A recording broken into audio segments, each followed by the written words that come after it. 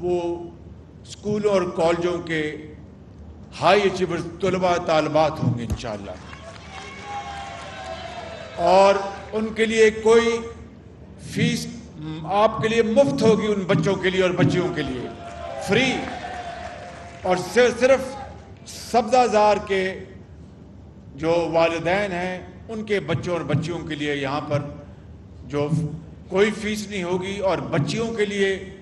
علیحدہ sports complex اور بچوں کے لیے علیحدہ سپورٹس کمپلیکس ہے، اور تمام سہولتیں دونوں طرف بچوں اور بچیوں کے لیے یکساں ہیں۔ اور پھر ان شاندار سپورٹس کمپلیکس کو اچھی طرح چلانے کے لیے، دیکھ بھال کرنے کے لیے باقی جو 50% ممبرشپ ہوگی ان کے اوپر فیس لگائی جائے گی، تاکہ اس فیس سے یہ مشینیں، یہ تمام سوئمنگ پول، ان کی مینٹیننس ہر لحاظ سے اس کو بہت اعلیٰ پائے پر رکھا جائے، تاکہ یہ 1 سال 10 سال کے نہیں بلکہ دہائیوں تک یہ سپورٹس کمپلیکس سبزہ زار کے بچوں اور بچیوں کے لیے ایک شاندار فیسلٹی بنی رہے۔ میرے نوجوان ساتھیوں، بزرگوں، بھائیوں اور بہنوں، میں آپ کو یہ آج کہنے آیا ہوں کہ کل ابھی بجٹ آیا ہے پاکستان کا، جو کہ وزیر خزانہ جناب اسحاق ڈار صاحب نے اس کا اعلان اسمبلی میں کیا۔ آپ نے بجٹ کے جو بڑے بڑے اعلانات سن لیے ہوں گے، میں صرف ایک بات کرنا چاہتا ہوں۔ میں نے خود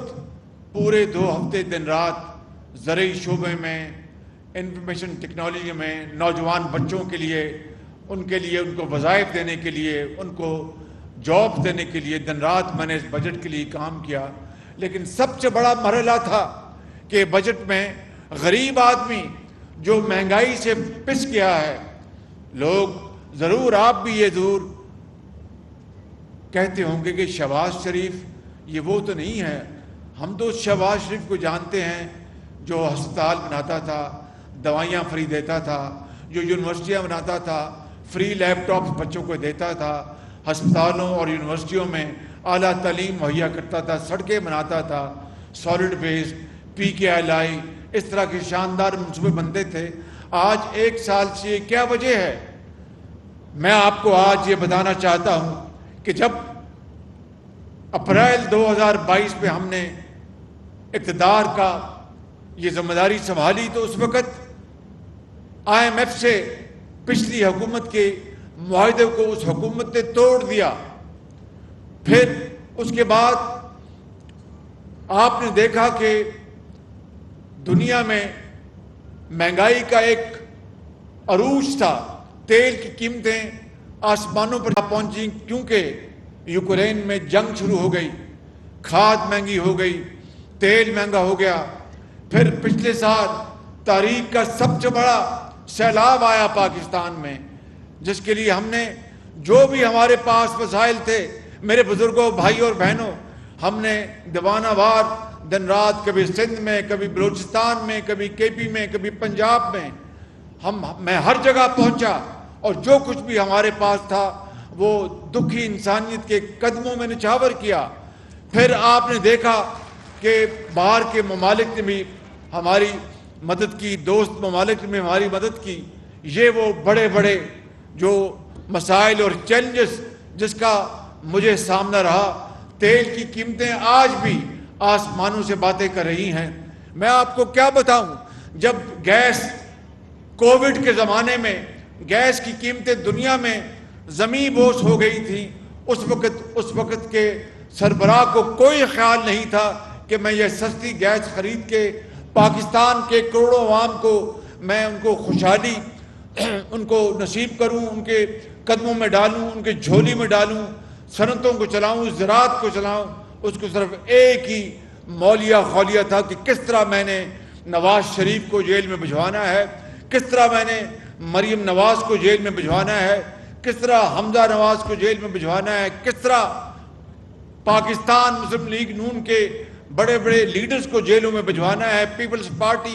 حتیٰ کہ اس کو دن رات ایک ہی کام تھا کہ میں کس طرح ان کو دیوار کے ساتھ لگاؤں۔ اگر یہ جو وقت اس نے ہمیں جیلوں میں بھجوانے کے لیے صرف کیا، اس کا آدھا حصہ بھی اگر وہ محنت کرتا تو آج پاکستان کی معیشت کا حال یہ نہ ہوتا۔ میں آپ کو یہ کہنا چاہتا ہوں کہ ان مشکل ترین حالات میں میرے پاس ایک بہت بڑا میرے سر پہ بوجھ تھا کہ کس طرح میں غریب آدمی کے لیے ان کی تنخواہ بڑھاؤں، کیونکہ مہنگائی اتنی ہو گئی ہے کہ آج ایک غریب آدمی کا 30,000 35,000 40,000 میں بھی اس کا گزارا نہیں ہے، 50,000 میں بھی گزارا نہیں ہے۔ کہاں سے وہ اپنی بچی کے لیے وہ تعلیم کی کتابیں لائے گا، بیمار بچے کے لیے دوائی لائے گا، اور ایک چھوٹے بچے کے لیے دودھ لائے گا، اور عید شبرات پر نئے جوڑا کہاں سے لے کے آئے گا؟ میں جانتا ہوں، آپ جانتے ہیں کہ اس وقت غریب آدمی بڑی مصیبت میں ہے۔ اس لیے ہم نے تمام تر مشکلات کے باوجود ہم نے جناب جو تنخواہوں میں اضافہ، جو سرکاری ملازمین ہیں ان کی تنخواہوں میں اضافہ 1 سے لے کے 16 گریڈ تک ان کو ہم نے 35% ہم نے اضافہ کیا، اور 16 سے 22 گریڈ تک ہم نے ان کی تنخواہ میں 30% اضافہ کیا۔ جو ریٹائرڈ لوگ ہیں ان کی پینشن میں 17% ہم نے اضافہ کیا، اور اسی طریقے سے جو منیمم جو تنخواہ ہے کم سے کم اس کو ہم نے 25,000 روپے سے بڑھا کر 32,000 روپے پہ کیا۔ یہ ان مشکل حالات میں اللہ تعالیٰ کے فضل و کرم سے نواز شریف کی لیڈرشپ میں میں نے دن رات اس بجٹ پہ کام کیا، اور جو کولیشن حکومت ہے انہوں نے اس میں اپنا پورا حصہ ڈالا۔ میں آپ کو آج آخری بات یہ بتانا چاہتا ہوں کہ IMF کے ساتھ ہمارا معاہدہ کرنے میں اب کوئی دقت نہیں۔ ہم نے تمام شرائط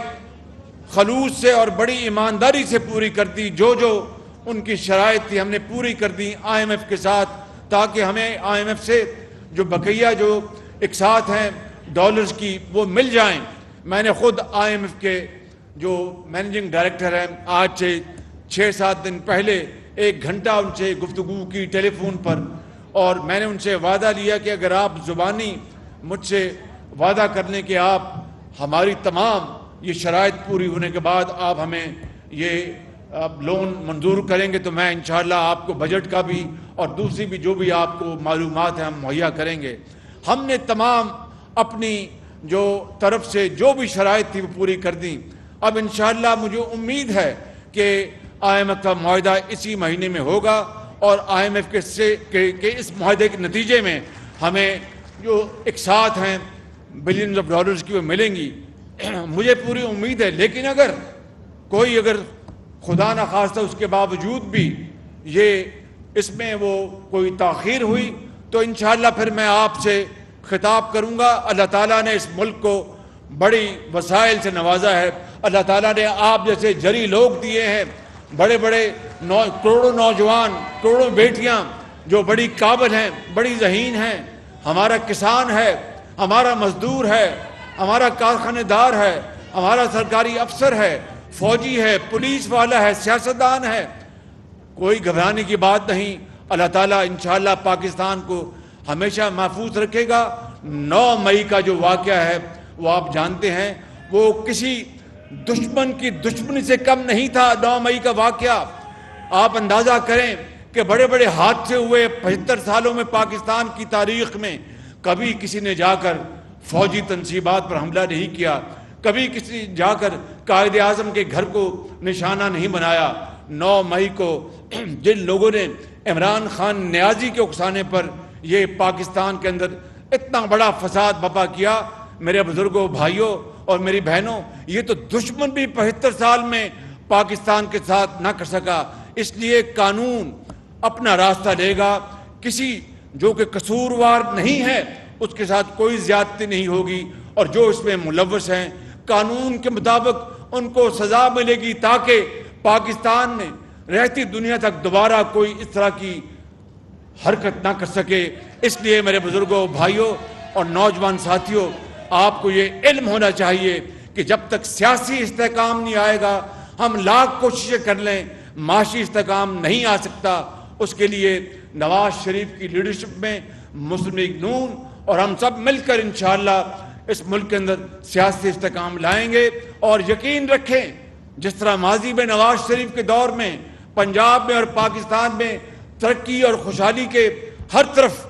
خوشبوئیں ہوتی تھیں، انشاءاللہ وہ وقت آئے گا اور ضرور آئے گا، اور میں آپ سے وعدہ کرتا ہوں کہ جب تک میری جان میں جان ہے میں آپ کی خدمت کرتا رہوں گا۔ پاکستان پائندہ باد۔